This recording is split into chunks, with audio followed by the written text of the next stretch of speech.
Hi, I'm David from SQL Undercover, and in this short video I just want to give you a quick introduction to the Undercover Catalogue.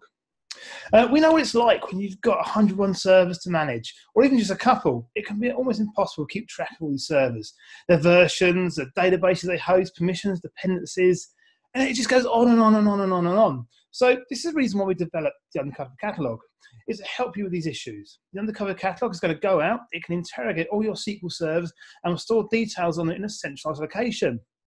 And the Undercover Catalogue stores all manner of useful stuff on your SQL servers. We store AD group memberships, agent job information, availability groups, information on databases, the tables, permissions, linked servers, logins, servers, services, users. And these modules, these things we're collecting just keep growing and growing and growing all the time. It's very, very much a project that's constantly evolving. One thing the catalogue also provides you with is an easy to view PowerBI reports on all this data. Again, this is very much work in progress, evolving all the time. Let's just take a look at that.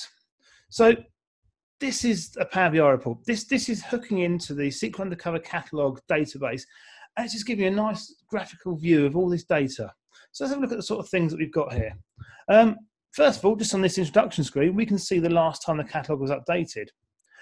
We can see the number of instances that we've got. So this is just my test, our test environment. So there's only 2 instances on this, but people are running this with instances in the hundreds. We can see the total number of databases we've got, and we can see the size of all databases we've got. So straight away, just this little screen here can be quite handy. It can give us quite a bit of information about our SQL estate. So let's have a little bit of a dig further deeper into this report. The estate overview. So the estate overview is just going to give us exactly what it says. It's an overview of our SQL Server estate. So it's going to show us a few things. It's going to show us an overview of the additions that we've got in our estate. So we can see exactly how many developer editions, standard editions, enterprise editions we've got out there. As I say, this is just looking at my test environment. So there's only 2 servers, both developer edition. We can see what sort of versions we've got out there as well. So if we've got a mixture of 2012, 2014, 2016 servers, we can see exactly how many different servers we've got. We can see service packs. It's a great way for us to be able to see if we've got servers out there that need service packing. We've got a quick, easy view to see exactly how many databases we've got per server. So in this case, I only hold 7 databases on each of my servers, but we can quickly, easily see that. And the size of the database as well. So this is the total size of databases on our servers. So how often have you had a manager or someone come to you and say, look, how big are all your databases on SQL 02? So now it's dead easy. We can just come in here and say, well, look, okay, I can see this. It is, this figure is in meg. So we can say, look, okay, we're roughly looking at 11 gigs of databases on SQL 02. You know, it's simple again. We can see memory settings. So again, this gives us a nice, quick, easy visual. If there's some weird memory settings going on, like, for example, we can see in SQL 02, we've got min memory set. Min memory is set at 4 gigs. You know, is that good? Is that bad? I don't know. It may or may not be, but straight away I can see that, to me, that looks like someone's been messing around with memory settings. I've got something that I might want to go and look at. So again, it's a great, easy visual to see exactly what's going on in our SQL servers. So this isn't stuff you'd normally get. So imagine you've got 100 servers. If you wanted to see this stuff, you're going to have to go out to each server and have a look. With the Undercover Catalogue, it brings it all into one place. So it's very, very easy for you to see this. We have a services overview. So we also go out and collect information on, particularly on the services, on SQL services. So we can see what services we've got running. Again, in my little test environment, there's not much exciting going on. We've just got server and agent for both our servers. So I can see that SQL 01 has SQL Server, and I can see it also has the agent service. I can see which account those are running as. Again, not very exciting in my little test environment, but could be really, really useful in a big enterprise environment. We can see the state of the services, and we can see the startup type. So again, how many times has someone bounced the SQL server? It's not come back up.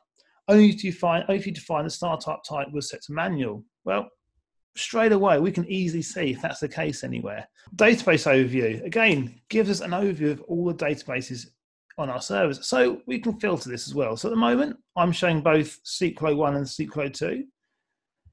Let's just say I'm just interested in SQL 01. So I'm going to unclick SQL 02 and just give me information about the database on SQL 01. So we've got a little graph here showing us the size of our databases. So I can see who's the biggest database. So straight away, I can see it's PowerBI names. So PowerBI names, if you don't know, that's Kendra Little's example database. It's quite cool. I quite like it. That's why that's on there. But that's our biggest database, taking up 91% of all database space. We can see we've got a SQL Undercover database on there also. Now that's taking up 4%. So straight away we can see where our biggest databases are. This can be really, really useful. Compact levels.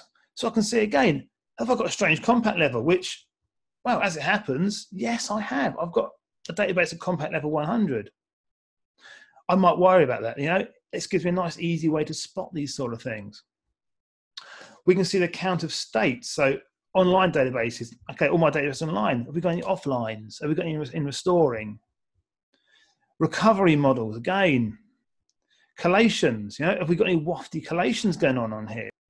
And there's also a nice little table here which just brings all this together for us.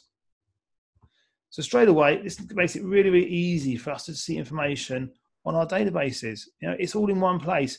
Let's worry about SQL 2. So let's switch off SQL 1 and then have a look at SQL 2. And now I can see information on all my databases in SQL 2. Security. We're capturing security information here as well. So let's just worry about SQL 1 for now. Okay. So straight away, I can see a bunch of stuff here about SQL 1. So I can see the types of logins I've got. So I can see how many Windows logins I've got. I can see how many SQL logins I've got, how many Windows groups I've got here. I can also see the count of roles as well. So I can see that I've got 6 SAs.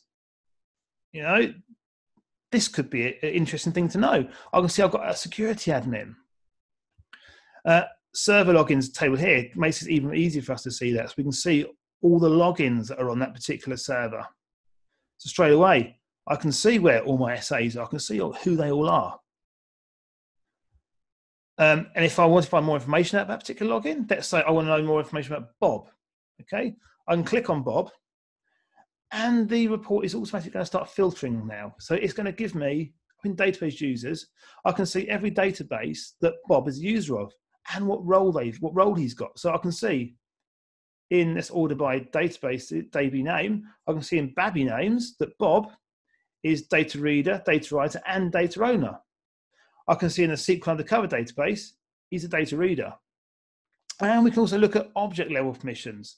So again, I can see that in PowerBI names, Bob has got connect permissions. Okay, you'd expect that, as he's also got a SQL Undercover, also has connect.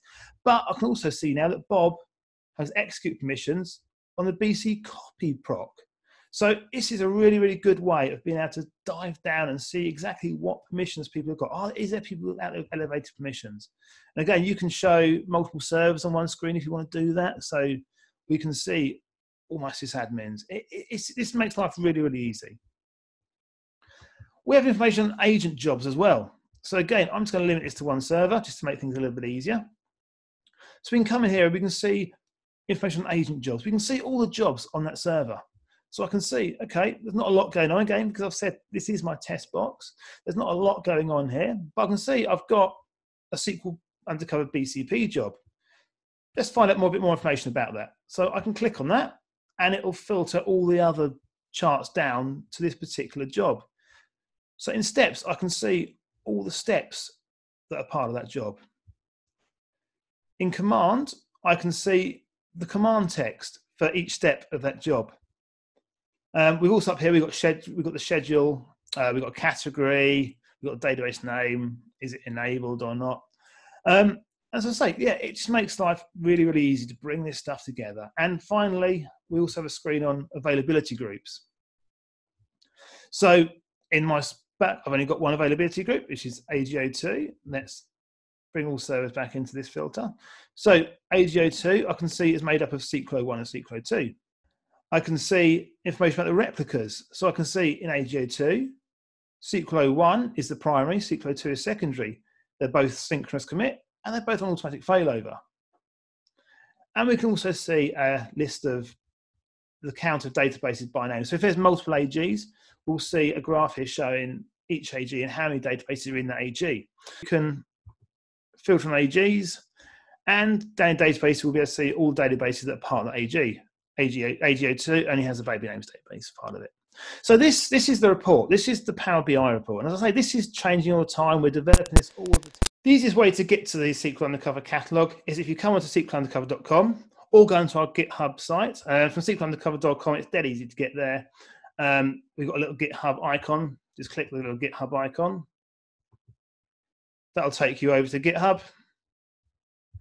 And you will find a Undercover Catalogue folder. Everything you need is in the Undercover Catalogue folder.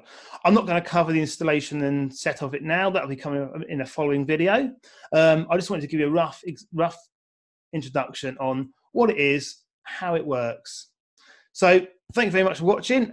Keep your eye out for future videos where I will look at installation, I'll look at setup, and I'll look at other things around it. But for now, thank you very much and take it easy.